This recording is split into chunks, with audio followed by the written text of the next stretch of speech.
السلام علیکم۔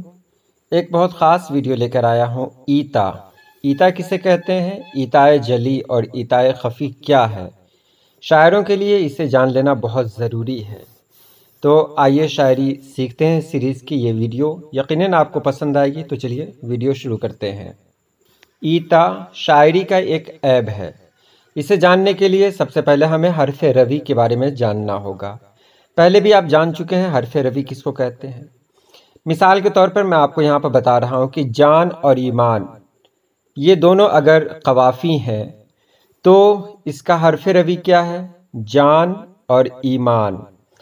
تو وہ حرف جو تکرار کے روپ میں ہو، یعنی جس کی تکرار ہو رہی ہو، وہ سب سے پہلا، یعنی قافیہ کا جو سب سے پہلا حرف ہے جس میں تکرار ہو رہی ہو، جو ہر قافیہ میں آئے، اسی کو حرف روی کہتے ہیں۔ جیسے جان اور ایمان میں نون دونوں میں ہے، اور نون سے پہلے الف، الف بھی دونوں میں ہے، تو الف اس کا حرف روی ہے۔ اب یہاں دیکھیں، اس میں تو حرف روی الف ہے، اور دوسرا دیکھیں جاندار اور سمجھدار، یہ بھی قوافی ہیں۔ لیکن یہاں پر ایک چیز دیکھیں گے جو ایتا ہے، کیا ہے کہ جاندار اور سمجھدار یہ مرکب لفظ ہے، اس لیے پہلے آپ اسے مفرد بنائیں۔ مفرد بنائیں گے تو کیا ہو جائے گا؟ جاندار سمجھدار، دونوں میں دار شامل ہے، اس لیے دونوں کے دار کو ہٹا دیں تو بچے گا کیا؟ جان اور پھر سمجھ، بس یہی جان اور سمجھ۔ تو آپ بتائیے، اس میں حرف روی کا تعین نہیں ہو پا رہا ہے، اس لیے یہی ایتا کہلائے گا۔ آگے دیکھیں، آپ سمجھ جائیں گے، اچھے ڈھنگ سے سمجھیں گے آپ۔ ایتا کسے کہتے ہیں؟ تو ایتا کہتے ہیں قافیوں میں کلمہ آخر کی تکرار کو، یعنی قافیہ میں سب سے اخیر کا جو کلمہ ہوتا ہے اس میں کون کون سے حروف ہیں جس میں تکرار ہو رہی ہے، یعنی اس کلمہ کو اگر قافیوں سے الگ کر ڈالیں تو جو کچھ باقی رہے گا وہ الفاظ بامانی ہوں مگر ان میں حرف روی قائم نہ ہو سکے، یہ ایتا ہے۔ آپ نے نہیں سمجھا، کوئی بات نہیں ہے، آگے سمجھیے۔ سیماب اکبر آبادی کہتے ہیں کہ ایتا کی ایک پہچان یہ ہے کہ روی حذف کرنے کے بعد اگر لفظ بامانی رہے تو ایتا ہے، ورنہ نہیں۔ اگر آپ نے سمجھ لیا تو بہت اچھی بات ہے، اگر آپ نے نہیں سمجھا تو میں مثال جب آپ کے سامنے رکھوں گا تو آپ آسانی کے ساتھ سمجھ جائیں گے، آپ بے فکر رہیں۔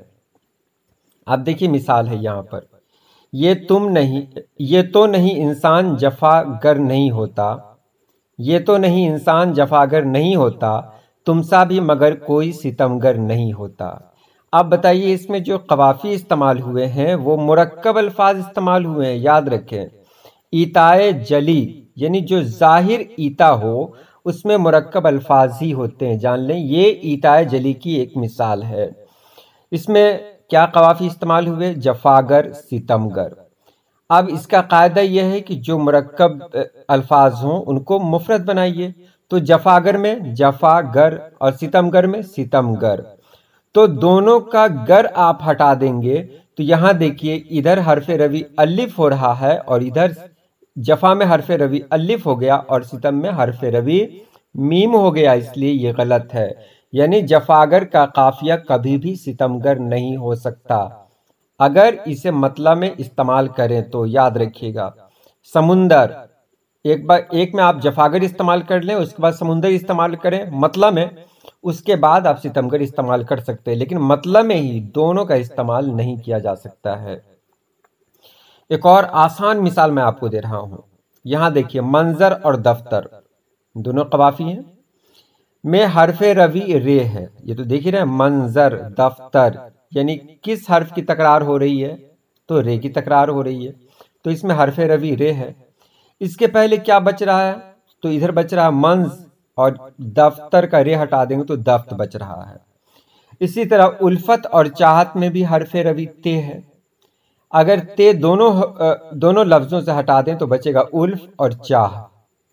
ملاقات اور برسات یہ دونوں قوافی ہیں، تو اس میں حرف روی کیا ہے؟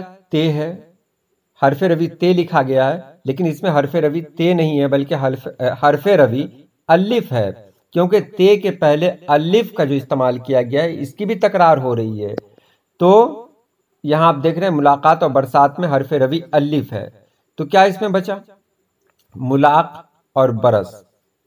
تو یہاں آپ نے دیکھ لیا حرف روی کو، لیکن یہاں آپ دیکھیں جفاگر اور ستمگر میں حرف روی کیا ہے، مثال میں آپ کو بتا رہا ہوں۔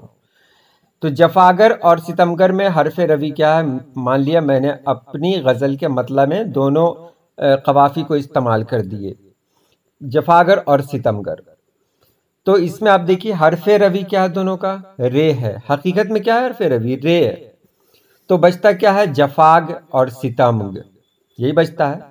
جبکہ قاعدے کے مطابق اس میں حرف روی گاف ہونا چاہیے، کیونکہ دونوں میں گاف کا استعمال ہو رہا ہے، رے کے پہلے گاف کا استعمال ہو رہا ہے۔ تو گاف کا اگر استعمال کریں گے تو کیا بچے گا، جفا اور ادھر ستم۔ تو آپ جان لیں جفا بچا اور ستم بچا۔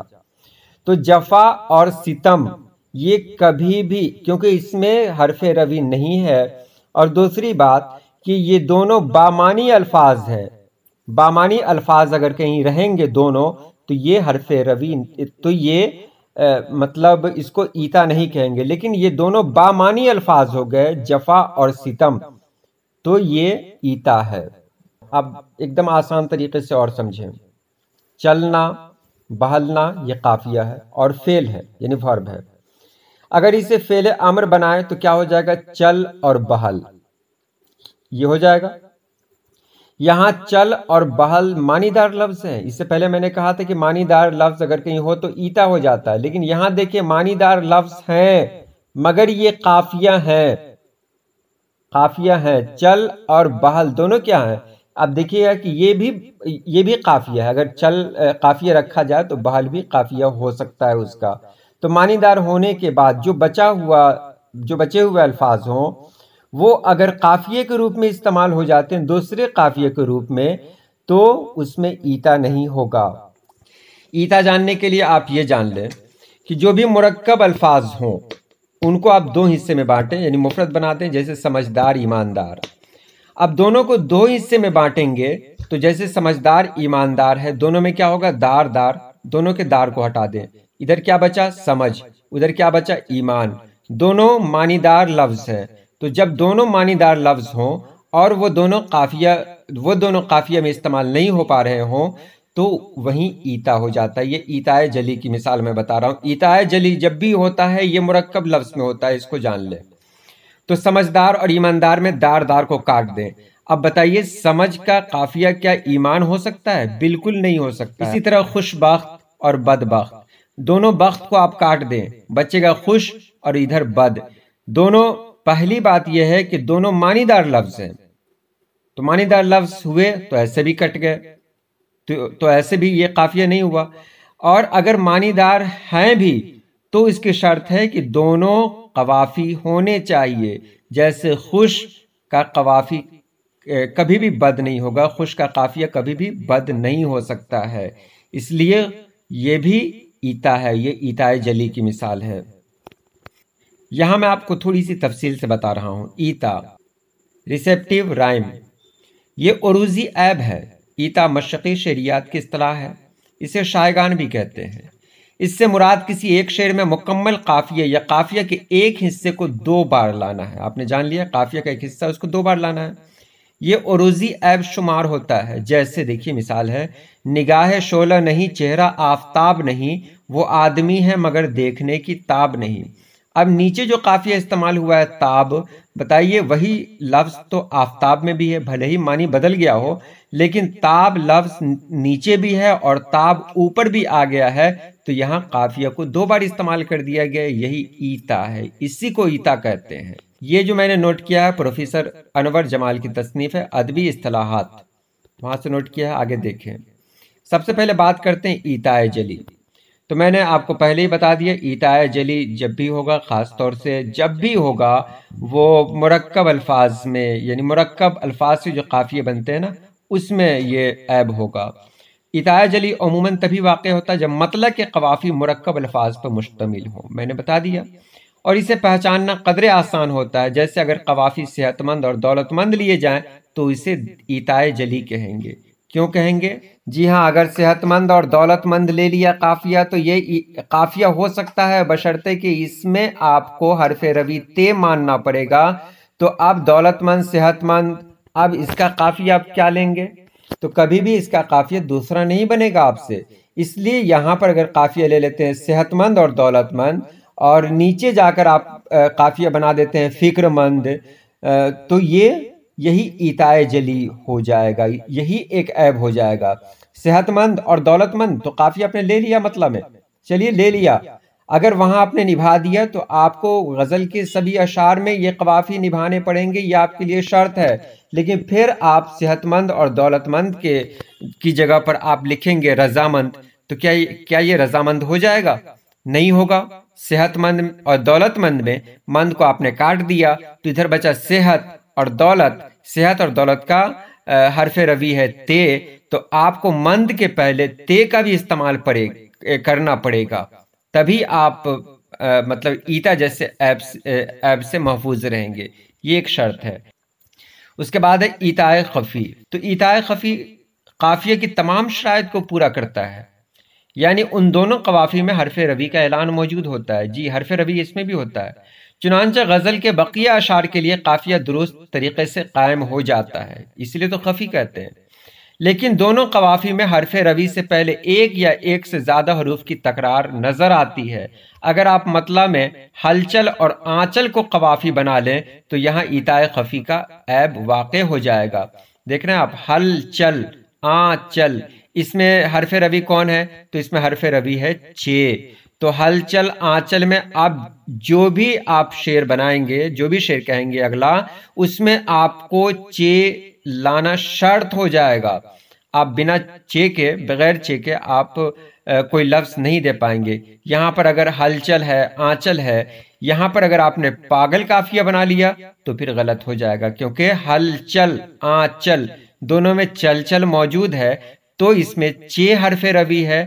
تو یہی اگر استعمال ہو جاتا ہے تو اسی سے کیا ہوتا ہے، باقی جو اشعار ہوتے ہیں غزل کے، اس پر اس کا اثر پڑ جاتا ہے، اور اسی کو کہتے ہیں ایتائے خفی. اس لیے ایسے اشعار میں اگر پاگل، بوجھل، دلدل کے قوافی استعمال کیے جائیں تو پھر قاری کا ذہن الجھے گا، کیونکہ یہ پوری طرح سے صوتی حالت میں نہیں اترتے. اس لیے اس کو بھی ایتائے خفی مانا گیا ہے. ایک بات اور، ایک لفظ میں ایتائے خفی مفرد لفظ میں ہوتا ہے، ایتائے جلی مرکب لفظ میں ہوتا ہے. بس آج کے لیے اتنا ہی. اللہ پاک آپ سبھی لوگوں کو خوش رکھے، آباد رکھے. اللہ حافظ.